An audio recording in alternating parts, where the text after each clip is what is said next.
இது மகிமை நேரம்.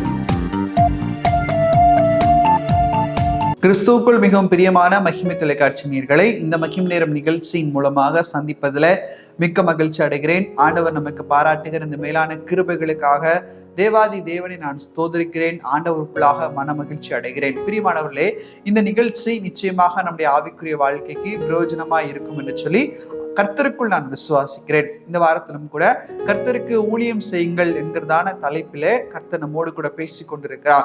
விலங்குகளும் கர்த்தருக்கு ஊழியம் செய்தது என்கிறதான ஒரு அருமையான தலைப்பின் மூலமாக கர்த்தர் நம்மோடு கூட இடைப்பட்டு கொண்டிருக்கிறார். இன்னைக்கு அந்த பிரகாரமாக நாம் பார்க்கிறதான ஒரு பறவை, அது என்ன என்று சொன்னால், மத்தேயு எழுதின சுவிசேஷம் 26வது அதிகாரம் 75வது வசனத்துல ஒரு அருமையான ஒரு பறவை ஒரு ஊழியத்தை செய்கிறதை நாம் பார்க்கிறோம். அது என்ன ஊழியம்?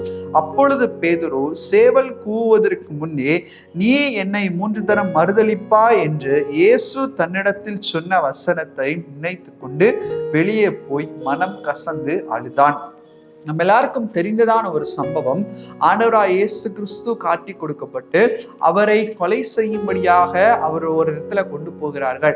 பேதுரு பின்தொடர்ந்து அவரை பின்தொடர்ந்து போகிறார். கர்த்தர் பேதுருவை பார்த்து சொல்லியிருந்தார், சேவல் கூவுவதற்கு முன்பதாக நீ என்னை 3 தரம் மறுதலிப்பாய். பிரியமானவர்களே, இதுல இந்த சேவலுடைய பங்கு மிக முக்கியமா இருக்கிறது. ஒருவேளை ஆண்டவர் வேற ஏதாவது ஒரு காரியத்தை சொல்லியிருக்கலாம், வேற ஏதோ ஒரு விஷயத்தை சொல்லியிருக்கலாம். ஆனால் இந்த சேவல் கூவுவதற்கு முன்பதாக கர்த்தர் எதை சொல்லுகிறார் என்று சொன்னால், அந்த சேவலுடைய பங்கு மிக முக்கியமா இருக்கிறது. ஏனென்று சொன்னால், சேவல் கூவுதல் ஏதோ ஒன்றை அந்த சேவல் சொல்ல போகிறது, ஏதோ ஒரு காரியத்தை சேவல் நினைவூட்ட போகிறது, ஏதோ ஒரு காரியத்தை சேவல் உணர்வடைய செய்ய போகிறது. இதை தான் ஆண்டவர் இந்த இடத்துல சொல்லுகிறதை நாம் பார்க்கிறோம். ஒரு உணர்வற்றிருக்கிற வாழ்க்கையிலே உணர்வை கொண்டு வருகிறதான ஒரு வாழ்க்கை, ஒரு பங்கை தான் இந்த சேவல் வகிக்கிறதை நாம் பார்க்கிறோம். It's called as dawn preaching. சேவல் எப்போது கூவும்? அதிகாலையில கூவும். அதிகாலையில உணர்வடைகிறதான ஒரு எண்ணத்தை இந்த சேவல் பேதுருவுக்குள்ளாக கொண்டு வருகிறது. சேவல் கூவுகிறதை கேட்ட உடனே பேதுரு மனம் கசந்து அழுகிறதை நாம் பார்க்கிறோம். அதுவரை பேதுருவுக்குள்ளாக அப்படிப்பட்டதான ஒரு எண்ணம் வரவில்லை.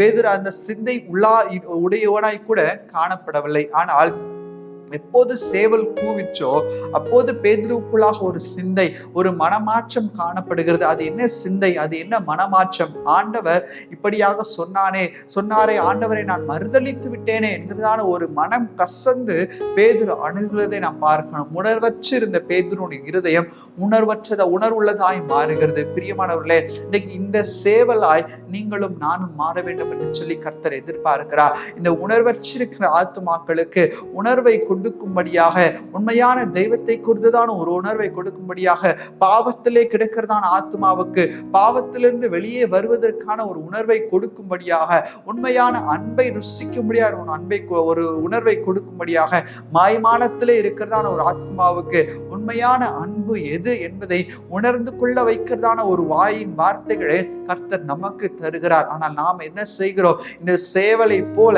நாம் உணர்வடைய செய்கிறோம். ஒரு 3 அறிவு ஜீவன், சாதாரண ஒரு ஜீவன், ஒரு 6 அறிவு உள்ள மனிதனை உணர்த்தி கர்த்தர் சொன்னதை நினைவூட்டுமானால் இன்னைக்கு நம்மால் ஏன் அதை செய்ய முடியாது? பிரியமானவர்களே, எத்தனையோ ஜனங்களை நாம் பார்க்கிறோம். நமக்கு முன்பாக எத்தனையோ ஆத்துமாக்கள் அங்கும் எங்குமாக அலைந்து கொண்டிருக்கிறது. எத்தனையோ ஜனங்கள் இந்த உண்மையான ஒளியை காண முடியாமல் அங்கும் இங்கும் அலைந்து திரிந்து கொண்டிருக்கிறார்கள்.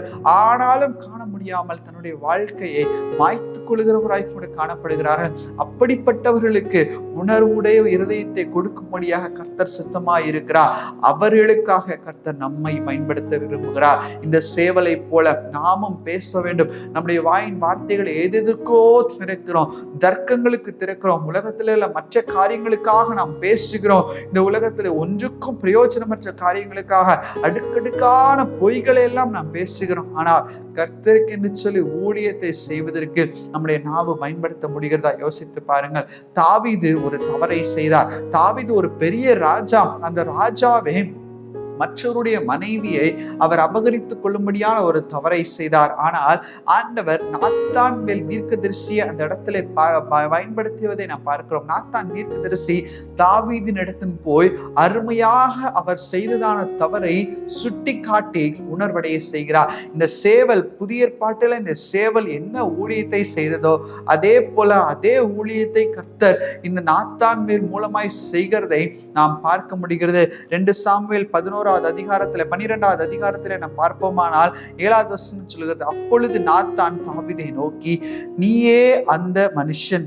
இஸ்ரவேலின் தேவனாகிய கர்த்தர் சொல்லுகிறது என்னவென்றால், நான் உன்னை இஸ்ரவேலின் மேல் ராஜாவாக அபிஷேகம் பண்ணி உன்னை உன் சவுலின் கைக்கு தப்புவித்து உன் ஆண்டவருடைய வீட்டை உனக்கு கொடுத்து உன் ஆண்டவருடைய ஸ்திரீகளையும் உன் மடியிலே தந்து இஸ்ரவேல் வம்சத்தையும் யூதா வம்சத்தையும் உனக்கு கையளித்தேன். இது போதாது இருந்தால் இன்னமும் உனக்கு வேண்டி தருவேன். கர்த்தருடைய பார்வைக்கு பொல்லாப்பான இந்த காரியத்தை செய்து அவருடைய வார்த்தையை நீ அசட்டை பண்ணினது என்ன என்று சொல்லி ஒரு பெரிய தாவீது ராஜாவுக்கு முன்பதாக இந்த நாத்தான் முறையிடுகிறதை, அது மாத்திரமல்ல அவருடைய தவறை சுட்டி காட்டுகிறதை நாம் பார்க்கிறோம். இதன் மூலமாக இந்த தாவீதினுடைய எண்ணம் மாற்றப்படுகிறது, தாவீதினுடைய இருதயம் உணர்வடைகிறதை நாம் பார்க்கிறோம். எனவே தான் 51வது சங்கீதத்துல, ஆண்டவரே உணர்வுள்ள இருதயத்தை எனக்கு தார, பரிசுத்த ஆவியை என்னிடத்துல எடுத்துக்கொள்ளாதிரும், சுத்த இருதயத்தை நிலைவரமான ஆவியை எனக்கு நீர் தாரும் என்று சொல்லி இந்த தாவீது கர்த்தரிடத்திலே மன்றாடுவதை பார்க்கிறோம். இந்த மன்றாட்டிற்கு முன்பதாக காணப்பட்டது என்ன? இந்த நாத்தான் என்கிறதான தீர்க்கதரிசி தாவீதுக்கு ஒரு உணர்வை கட்டளையிட்டதனால் இன்னைக்கு நம்மையும் கூட இப்படிப்பட்டதான உணர்வுள்ள ஊழியத்தை செய்யும்படியாக கர்த்தர் நமக்கு அழைக்கிறார். உணர்வற்றிருக்கிற ஆத்மாக்களை உயிர்ப்பிக்கிறதான உணர்வடையை செய்யும்படியான இருக்கிற ஊழியத்தை செய்ய கர்த்தர் நம்ம அழைக்கிறார். நாமும் கூட நம்மை அர்ப்பணிப்போம். ஆண்டவருக்கு முன்பதாக நாம் ஒப்பு கொடுப்போம். ஆண்டவரே, என்னை நீர் பயன்படுத்தும், என்னுடைய நாவை நீர் பயன்படுத்தும். எப்படி யோசுவாவினுடைய நாவை கர்த்தர் தொட்ட போது யோசுவாவினுடைய நாவு அநேக ஜனங்களை நடத்துகிறதற்கு பயன்பட்டதோ அதே போல இன்னைக்கு நம்முடைய நாவையும் கூட கர்த்தர் தொட சித்தமுள்ளவராய் கூட காணப்படுகிறார். நம்முடைய வாயிலிருந்து கர்த்தருடைய வார்த்தைகள் புறப்பட போகிறது.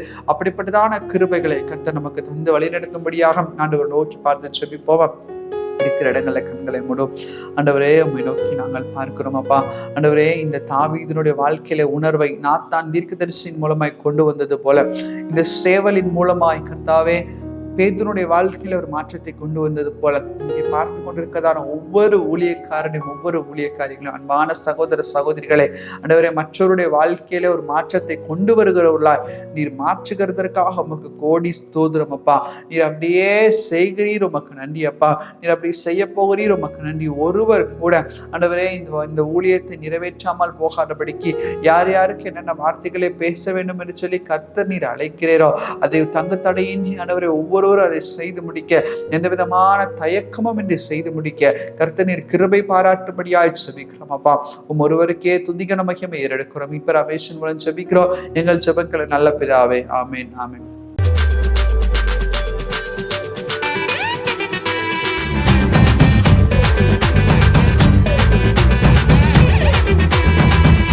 மகிமை மகிமை